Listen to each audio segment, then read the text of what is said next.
let me just be clear. I got into Harvard only because of affirmative action. I went to a school no one had ever heard of in Denver, Colorado, in a small suburb. I didn't go to Exeter or Andover. I didn't have college test prep. I just happened to be really nerdy and smart and have really good grades and good SAT scores. But someone came to Denver, Colorado to look for me. A Harvard recruiter flew to Denver, and I met up with her at the Village Inn restaurant and did a pre-interview to get to pull me into Harvard. I was pulled in, and the schools like Harvard and Yale that I got into affirmatively. Yes. And it was literally not saying we're going to take an unqualified person and put them in Harvard. Yes. We're going to take a very qualified person who we would never know existed and put them in Harvard. That's how I got there. That's how Ketanji got there. All right, guys, so we got to talk about the continued meltdown over affirmative action. And in particular, we got to talk about the reaction from so-called black leadership, who on a daily basis, quite literally, are making themselves seem less and less and less intelligent. No, literally, they're admitting that, hey, I'm not a very intelligent person. And that's the problem with black leadership. Just look at Sheila Jackson Lee and Joy Reid. We're talking about Sheila Jackson Lee today, but Joy Reid and Sheila Jackson Lee have come out and proudly declared that, hey, I'm affirmative action, okay? I was an affirmative action student. This is how I got into college, and therefore, the Supreme Court outlawing affirmative action, aka racism against whites and Asians in regards to college admissions, is wrong. But again, what these people don't realize, what they don't understand, is that to their white colleagues, even Democrats, liberals, conservatives, Republicans, whoever, they actually, again, are making themselves sound really, really, really dumb, which is exactly what Sheila Jackson Lee did in this embarrassing rant before Congress, in which, again, she proudly declared that she was an affirmative action student when it comes to higher education, as if that is something to be proud of. Take a look. Purpose, does the gentlelady from Texas seek recognition? For 1 minute. Without objection, the gentlewoman is recognized for 1 minute. I rise today to join my colleagues in the Congressional Black Caucus and will continue to work with them and proceed to analyze the very wrong-headed decision that was made by the United States Supreme Court on the question of affirmative action. I thank the gentlelady from Florida, the gentleman from New York, and certainly the gentleman from Nevada in their leadership. But I rise today as a clear recipient of affirmative action, and particularly in higher education. I may have been admitted on affirmative action, both in terms of being a woman and a woman of color, but I can declare that I did not graduate on affirmative action. This is my personal story. But as I read the Supreme Court opinion, led by Justice Roberts and a number of justices reading their opinion aloud, they really miscued and misdirected what affirmative action is. Affirmative action is affirmatively selecting out of the group of excellent persons who happen to be people of color who would not have been noted, recognized, or accepted heretofore. And that is evident because that did not happen in the 20th century, in the 19th century, where African Americans in particular were not admitted to institutions of higher learning, such as the Ivy Leagues and other schools. And so this very mean-spirited decision will close the door of opportunity to many, from Latinos to Asians to African Americans to Anglos. My plea tonight is that this Congress looks squarely at ensuring that America and her cities are open to equal opportunity, and affirmatively, we ensure that everyone has a seat at the table of empowerment. I yield back. Yeah, so that was embarrassing. I mean, I'm embarrassed as a black person that these are the people that are representing us as so-called black leadership. I'm so serious about that, right? And this is why I'm getting so fired up about this topic, is because I'm just sick and tired of these people always trying to drag down black people as dumb. We're just less intelligent. We need a booster seat at the table in order to compete with everybody else. Either Sheila Jackson Lee doesn't understand what affirmative action actually is, which she probably doesn't, okay, which again, hence her claiming that she was an affirmative action student, okay? Either she doesn't know what it is, or she's just, I don't know, misrepresenting what it is on purpose, the same way that Joy Reid did, okay, when she tried to pretend like affirmative action was the ability for colleges to find black students, right? Because Harvard flew out to interview her in Colorado when, again, she's just purposely lying, right? In the sense that affirmative action is not about finding black students. Okay, Joy Reid got an interview because she applied to Harvard, right? And Harvard chooses to interview candidates that, you know, they think can get into the school, and that's how Harvard found her. Okay, affirmative action is not about finding black students. That's not what affirmative action is. Affirmative action is about letting black students and Hispanic students who are not as qualified as other students into schools because of their race, because they think, these colleges think that, well, these students can't perform as well because of historical injustices that were done against them from the white man, even though for whatever reason that doesn't affect Asians that much, right? So the real discrimination happens against whites and Asians, which apparently Sheila Jackson Lee doesn't know or doesn't understand, because she claims that getting rid of affirmative action is somehow hurting Asians and whites, when affirmative action actually hurt Asian and white. Okay, again, it's just, it's ridiculous, especially considering how we have the actual data from the Supreme Court case to prove that point here. I just want to go over it because, you know, sometimes, again, you got to go over data to back up the things that you're saying. At Harvard, for example, right, let's look at some of the data points.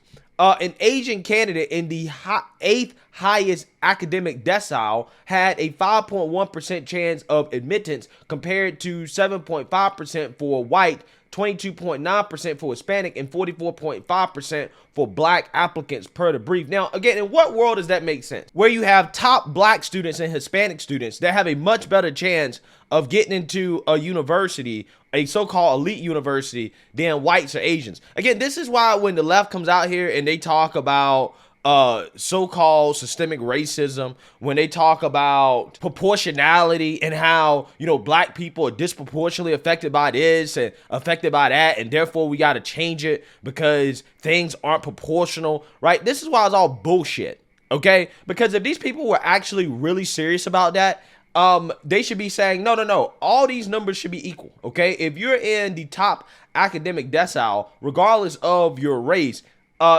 there should be similar admissions rates, which there weren't. And what they were doing to Asians, right, in order to justify making it harder for them to get in, is that they were giving them low so-called personal ratings, whatever the hell that means, right? Basically, things that don't have to do with academics or extracurriculars or athletic. Basically, they were saying, Asians, y'all ain't got personality, right?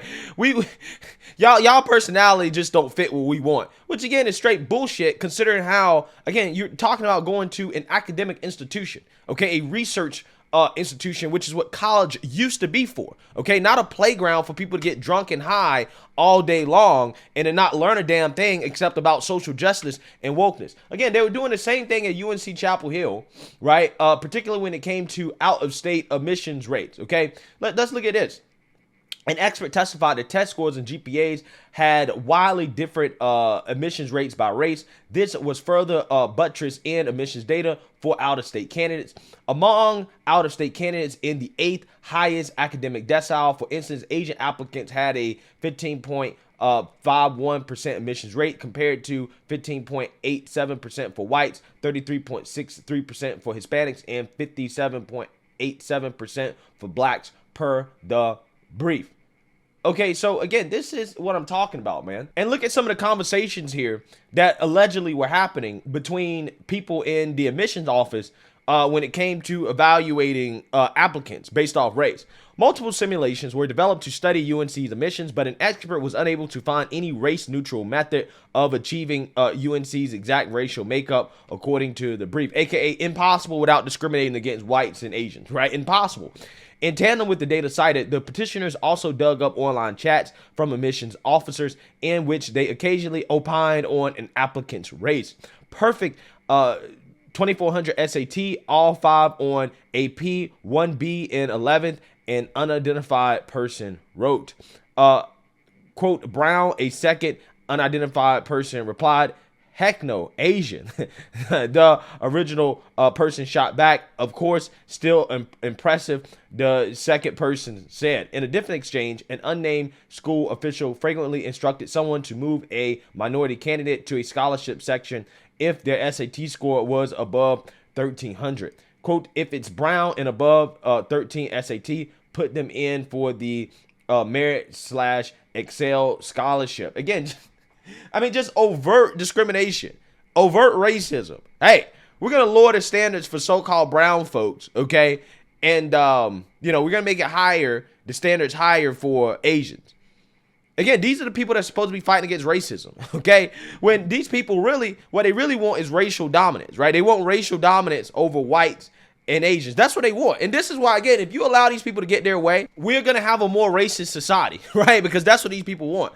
They want racism. But again, we've seen the negative impact that affirmative action has, whether it is implemented at the academic level, when we're talking about, higher education or whatever. Again, look at Harvard. If I'm an employer and somebody has a Harvard degree, I'm going to be skeptical, right? I'm going to be skeptical of that degree and whether or not, that degree actually means anything. I mean, in general, when it comes to higher education, because these academics have gone woke, I'm skeptical of anybody with a college degree. And that's coming from somebody with a college degree, right? I have a college degree and I'm telling you, hey, look, man, I'm not sure if a college degree means much of anything nowadays, even if it comes from an elite institution, unless you have a degree that is a specialty, like an actual skill, like engineering or mathematics, or, something like that comes from a university that specializes in that field. Okay, but if you got a degree in something that is not a real skill, okay, something like, I don't know, sociology or gender studies or something,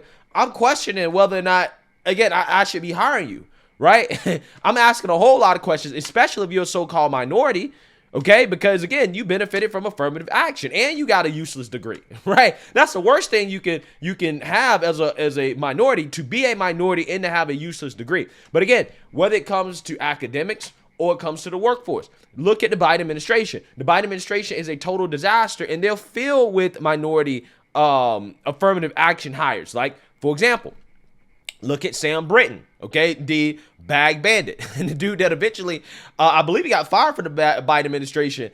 Dude was non-binary, okay, and he was a nuclear energy czar, and he got hired because, again, he's non-binary, right? He's LGBTQ, okay, because affirmative action helps them as well, too. No, best believe if you say that you're gay, right, on your college application, you're probably going to have a better chance of getting in.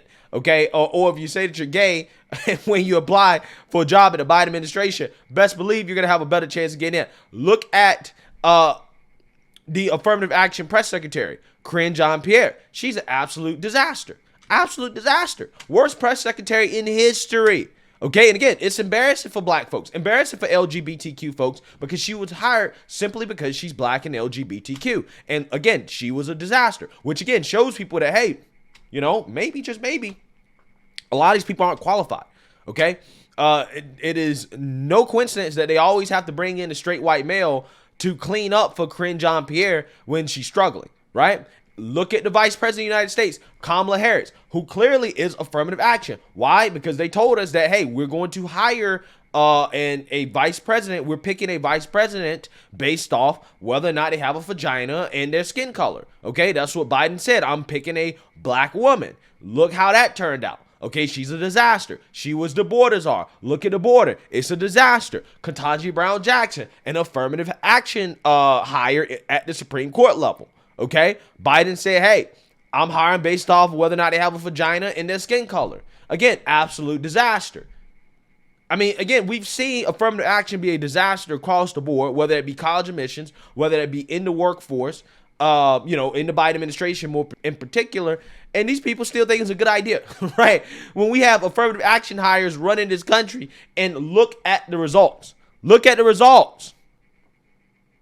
So again, these people, black leadership that are out here boohoo whining and crying about affirmative action, it's embarrassing. And, the other day, I was just randomly reading articles and stuff, about different cultures and whatnot. And I was, reading about South Korea and the culture in South Korea, where you have students that are basically shamed if they don't perform well academically, right? If they're not a top student academically, you're shamed, right? There's a whole lot of pressure to get into some of these institutions in South Korea.